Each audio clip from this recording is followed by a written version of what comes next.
I found that nothing in life is worthwhile unless you take risks. Nothing. Nelson Mandela said, "There is no passion to be found playing small and settling for a life that's less than the one you're capable of living." Now, I'm sure in your experiences in school and applying to college and picking your major and deciding what you want to do with life, I'm sure people have told you to make sure you have something to fall back on. Make sure you got something to fall back on, honey. But I never understood that concept, having something to fall back on. If I'm going to fall, I don't want to fall back on anything except my faith. I want to fall forward. I figure at least this way I'll see what I'm going to hit. Fall forward. This is what I mean. Reggie Jackson struck out 2,600 times in his career, the most in the history of baseball. But you don't hear about the strikeouts. People remember the home runs. Fall forward. Thomas Edison conducted 1,000 failed experiments. Did you know that? I didn't know that. Because the 1,001st was the light bulb. Fall forward. Every failed experiment is one step closer to success. You've got to take risks, and I'm sure you've probably heard that before, but I want to talk to you about why that's so important. First, you will fail at some point in your life. Accept it. You will lose. You will embarrass yourself. You will suck at something. There's no doubt about it. And I know that's probably not a traditional message for a graduation ceremony, but hey, I'm telling you, embrace it, because it's inevitable. And I should know. In the acting business, you fail all the time. Early on in my career, I auditioned for a part in a Broadway musical. Perfect role for me, I thought, except for the fact that I can't sing. So I'm in the wings, I'm about to go on stage, but the guy in front of me, he's singing like Pavarotti. He's just, and he's just going on and on and on, and I'm just shrinking, I'm getting smaller and smaller. So they say, "Oh, thank you very much, and you'll be hearing from us." So I come out with my little sheet music, and it was Just My Imagination by the Temptations. That's what I came up with. So I hand it to the accompanist, and she looks at it and looks at me and looks out at the director and was like, "All right." So I start, I'm going to sing. I'm like, "It's just my imagination once again, and then coming away with me." And I'm not saying anything, so I'm thinking I'm getting better. So I just start getting into it. It was just my running. This, thank you very much, Mr. Washington. Thank you. So I assumed I didn't get the job. But the next part of the audition, he called me back. The next part of the audition is the acting part of the audition. Now I'm like, hey, okay, maybe I can't sing, but I know I can act. So they pair me with this guy, and again, I didn't know about musical theater. And musical theater is big, so they can reach everyone all the way in the back of the stadium. And I'm more from a realistic, naturalistic kind of acting where you actually talk to the person next to you. So I don't know what my line was. My line was, "Well, hand me the cup." And his line was, "Well, I will hand you the cup, my dear. The cup will be there to be handed to you." I said, "Oh, okay." "Well, should I give you the cup back?" "Oh, yes, you should give it back to me, because you know that is my cup and it should be given back to me." I didn't get the job. But here's the thing. I didn't quit. I didn't fall back. I walked out of there to prepare for the next audition, and the next audition, and the next audition. I prayed. I prayed, and I prayed. But I continued to fail, and fail, and fail. But it didn't matter, because you know what? There's an old saying, you hang around the barbershop long enough, sooner or later you're going to get a haircut. So you will catch a break, and I did catch a break. Hey everybody, it's Tony Robbins. Listen, I'm reaching out to you right now because I'm mad. I hope you are too. I'm so... Last year, I did a play called Fences on Broadway. Someone talked about it. Won the Tony Award. And I didn't have to sing, by the way. But here's the kicker.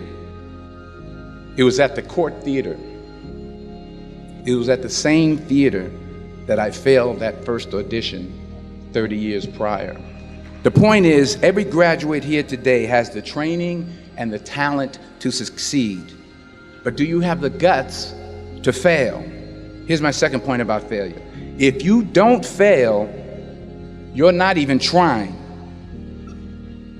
I'll say it again. If you don't fail, you're not even trying. My wife told me this great expression. To get something you never had, you have to do something you never did. Les Brown's a motivational speaker. He made an analogy about this. He says, imagine you're on your deathbed, and standing around your deathbed are the ghosts representing your unfulfilled potential. The ghost of the ideas you never acted on. The ghost of the talents you didn't use. And they're standing around your bed, angry, disappointed, and upset. They say, we came to you because you could have brought us to life, they say. And now we have to go to the grave together. So I ask you today, how many ghosts are going to be around your bed when your time comes? You've invested a lot in your education, and people have invested in you. And let me tell you, the world needs your talents, man, does it ever. I just got back from Africa like 2 days ago, so if I'm rambling on, it's because I'm jet lagged. I just got back from South Africa. It's a beautiful country, but there are places there with terrible poverty that need help. And Africa is just the tip of the iceberg. The Middle East needs your help. Japan needs your help. Alabama needs your help. Tennessee needs your help. Louisiana needs your help. Philadelphia needs your help. The world needs a lot, and we need it from you. We really do. We need it from you young people. I mean, I'm not speaking for the rest of us up here, but I know I'm getting a little grayer. We need it from you, the young people. So you got to get out there. You got to give it everything you got, whether it's your time, your talent, your prayers, or your treasures. Because remember this, you will never see a U-Haul behind a hearse. You will never see a U-Haul behind a hearse. So I see Elevate almost like mental exercises. It's like taking your brain to the gym. I'm seeing myself improving. You can't take it with you. The Egyptians tried it, and all they got was robbed. So the question is, what are you going to do with what you have? I'm not talking about how much you have.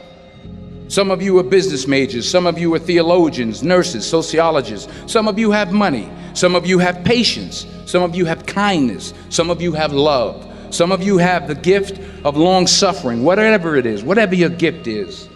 What are you going to do with what you have? All right, now here's my last point about failure. Sometimes it's the best way to figure out where you're going. Your life will never be a straight path. I began at Fordham University as a pre-med student. I took a course called cardiac morphogenesis. I still can't say it. Cardiac morphogenesis. I couldn't read it, I couldn't say it, I sure couldn't pass it. So then I decided to go into pre-law, then journalism. And with no academic focus, my grades took off in their own direction. Yeah, down. I was a 1.8 GPA one semester, and the university very politely suggested that it might be better to take some time off. I was 20 years old. I was at my lowest point. And then one day, and I remember the exact day, March 27th, 1975, I was helping my mother in her beauty shop. My mother owned a beauty shop up in Mount Vernon. And there was this older woman who was considered one of the elders in the town. And I didn't know her personally, but I was looking in the mirror, and every time I looked at the mirror, I could see her behind me, and she was staring at me. She just kept looking at me. Every time I looked at her, she kept giving me these strange looks. So she finally took the dryer off her head and she said something I'll never forget. First of all, she said, "Somebody give me a piece of paper. Give me a piece of paper." She said, "Young boy, I have a prophecy, a spiritual prophecy."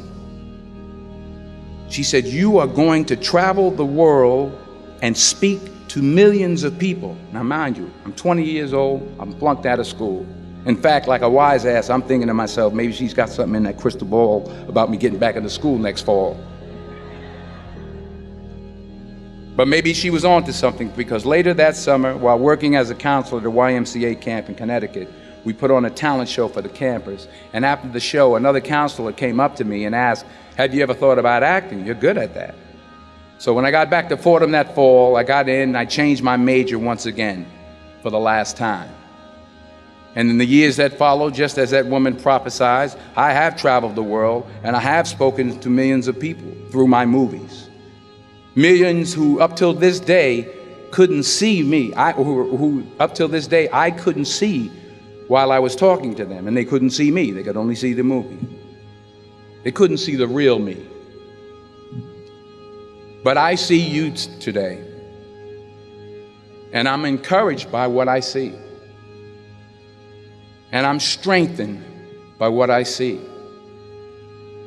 And I love what I see.